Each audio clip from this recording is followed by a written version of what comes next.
On this week's program, it's a tale of two stupid special. As Sycthian Barbecue plays dumb about how to play, and J. Scott Garibay took really good notes about how to sound like a complete fool. Yes, folks, it is time for intelligence as a dump stat. I'm your host, Daniel, here on Driving and Dragons, and Monday afternoon we set aside a few minutes to mock our tendency to overreact every time we see something about adults playing make-believe differently than us, by blowing up at people for saying stupid things about adults playing make-believe.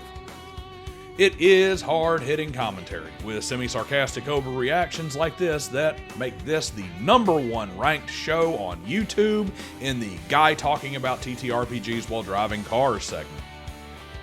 Never fear, dear viewer, you won't find the nostril cam on this ride. Just the occasional rude gesture towards a stubborn bolt or wayward 10mm socket. While you're here, do me a solid and perform the ritual. The ancient warriors of the native Utubitubus tribe would dance around the fire, waving a thumbs up while striking pillars marked subscribe, share, and notifications, while the great patrons and those who had earned membership were allowed places of honor by getting to go early. Then every member of the tribe would go out and share the ritual with all their friends. You can simulate this ritual with your mouse by clicking the buttons on your screen for like, share, hype, subscribe, and making sure you drop down to comment and tell me exactly what you got out of this. If you honor your ancestors, you may just receive a blessing of a whole herd of horses, several hundred horses, in fact. Because on this channel, the ultimate goal is to earn enough beads, blankets, and beaver pelts to trade for a sweet ride that we can customize and give away to one of you guys. And speaking of giveaways, remember that when I hit 1,000 subs, I have some minis of the cars I work on right here on the channel to give away to public subscribers. Now, on with the show.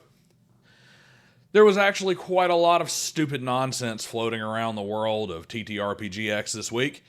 That really isn't anything new, unfortunately, but it seemed like there was a lot said about a great many things and very little of it was intelligent.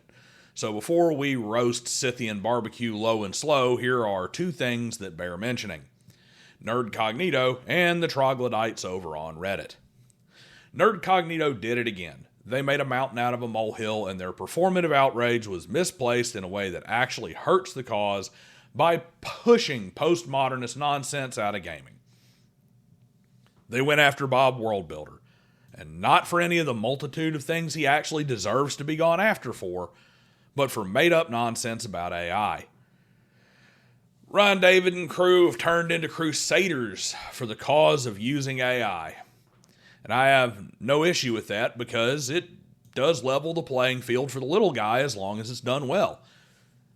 Bob was talking about indie games, and he deliberately pointed out ones that used really low-effort, terrible AI art, or slop, as they say. And you guys know my stance. One of the bonus keys to effective TTRPG design is quality matters most when it's free. If you're going to use AI, you better make damn sure that you invest the time and effort to do it well. And Bob called that out. And Ryan David and co. called him out for punching down at small creators for using AI. This is stupid. This is the kind of crap that makes people take legitimate gripes and not take them seriously. This is also the kind of low IQ take that makes everyone who defends proper use of AI look like slop merchants because they see Nerd Cognito lumping Bob's video in with the AI witch hunters, and the thing is that they think it's the norm. So stop it. Stop it. Get pissed when they deserve it. From the opposite side, Professor DM dropped his long-awaited backer kit launch of Deathbringer this week, and it is a massive success already, and seemingly for very good reasons. He has put in years of effort to recreate the feeling and atmosphere of heavy metal 80s sword and sorcery, and the meteoric rise to $1 million shows that people appreciate that. And Prof is, by his own admission, a bit of a liberal. He's not explicitly political on his channel at all, but we do know that he's a pro-union environmentalist who works in education. That's pretty squarely in the blue camp. But 90% is never enough for the performative activists that rule the left side of the aisle these days. So the Reddit retards went off on Deathbringer with both barrels. Dan has been dragged as a misogynist gooner pandering to predatory incels because he dared to use an exaggerated Frank Frazetta-style art in his game that is designed to harken back to late-era pulp fantasy. Some even cried about how the game doesn't have 27 different ways to keep your character from dying when they lose, because that's how modern players behave. Diversity in Dragons has a great video on it. Check it out. While you're at it, check out Corbin Codex Volume 1. Did you back Deathbringer because you were excited to time travel back to the 60s, 70s, and 80s, where muscle-bound bodybuilders in fuzzy breeches rescued scantily clad women alongside Amazons in chainmail bikinis? Are you seriously considering trying to survive character creation in Traveler because you were jonesing for some ray gun battles on a lonely asteroid drifting through space? Has the world today got you wanting to burn it all down just to escape the soul-crushing weight of it? To put out Big Brother's all-seeing eye with a rude gesture of near-future rebellion? Well, that's the kind of worlds that you can escape into in the 168 pages of Corbin Codex Volume 1. Ebook, paperback, filled with 7 stories and tons of high-quality bespoke artwork in the link above and below. And while you're at it, don't forget that it's White Dwarf Summer. You want fantasy art that isn't afraid to show a little skin? Well, the Speedo-wearing dwarf with surfer girl elves on these tees is just what you're after. So grab one and support a great cause while you're at it. Now, to today's business. We start with Sycthian Barbecue. This fool is basically known for being a living caricature of the self-aggrandizing dork BS artist.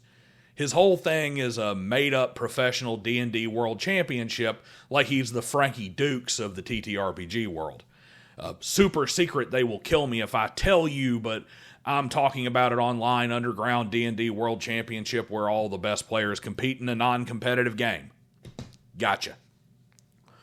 Well, he weighed in on a new mutation of the classic ROLL play versus ROLE play discussion. And let's just say that his take, if it carries any weight, none of that weight comes from his brains. It was stated that if a player simply tries to bluff a guard with, "I want to bluff the guard to get in, natural 20 on my persuasion," that the correct response is, well, how do you try to bluff him? Not demanding a Shakespearean monologue here with a bunch of goofy accents, but at the bare minimum giving the DM some idea of what you are trying to convince the guard of to get by. And this is 100% correct. The only thing I would add is that you should also say, okay, roll persuasion. Oh, natural 20? Yeah, that doesn't count because I didn't call for the roll when you cast that. A Sycthian, however, decided to plant his head firmly in his rectum and say that no, the way the game should be played is entirely on the character sheet and the dice. That's the DM's job, to come up with what a player does. Why waste time on playing your character? Don't you know that this game is about rolling dice and seeing who gets the better maths? None of us signed up for grand adventures and ages undreamed of. We're here for the excitement of first grade addition and subtraction worksheets. This kind of stupidity belongs in a padded room. I guess a Sycthian barbecue is when you slow roast a pile of tires soaked in diesel fuel and breathe deep until your brain is turned into mush. The dude calls himself Mr. Tarrasque. Well, the Tarrasque has an intelligence of 3, so I guess that's accurate. Not to be outdone, we got your pal, Scott Garibay. Now, absolutely no one takes Garibay seriously, except for maybe Garibay himself. Intelligence as a dump stat could honestly be 5 or 6 segments about stupid things Garibay said about gaming each week, because I can honestly say that to date, I personally have yet to hear him say anything that was not utterly inane. This time, the fool had a good idea, so I really wanted to check it out. I was like, man, is Garibay going to surprise me? What I walked away with was regretting that I was one of the 22 unlucky people to view his video, and a need to go make a video giving the idea the execution it deserves. Spoiler alert, that's going to be coming along soon. The idea was basically to replace the Vancian magic in D&D with a system based on the Earth-Sea cycle by Ursula K. Le Guin. If you have not read, at a bare minimum, A Wizard of Earth-Sea, stop what you're doing, pause this video, and go order a copy off Amazon right now. It is one of the greatest fantasy series ever written. So I had some high hopes here. But I should have known better, because Garibay is about as useful as a football bat. He first starts talking about how it's a sci-fi series and how Le Guin is a prolific sci-fi writer. Well, she was a decorated sci-fi writer.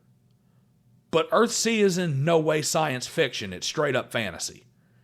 Then he proceeds to get most of how the magic in the world works wrong.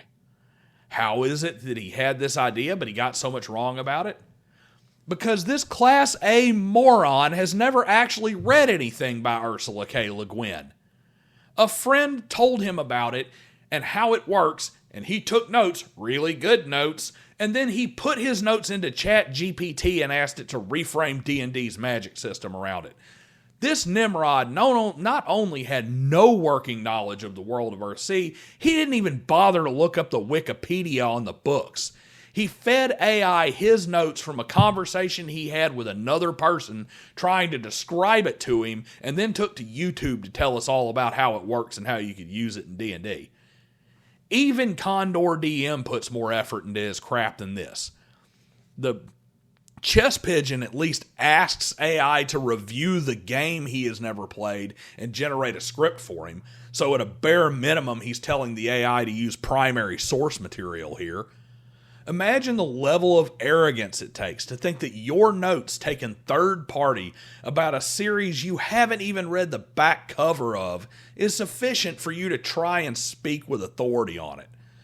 I swear, I need to find somebody who knows the true name for BC headache powder, because I need them to magic up a lot of it for me. This idiot is going to have me looking like the final scene of Scarface with caffeinated powdered aspirin. I'll see you guys next time.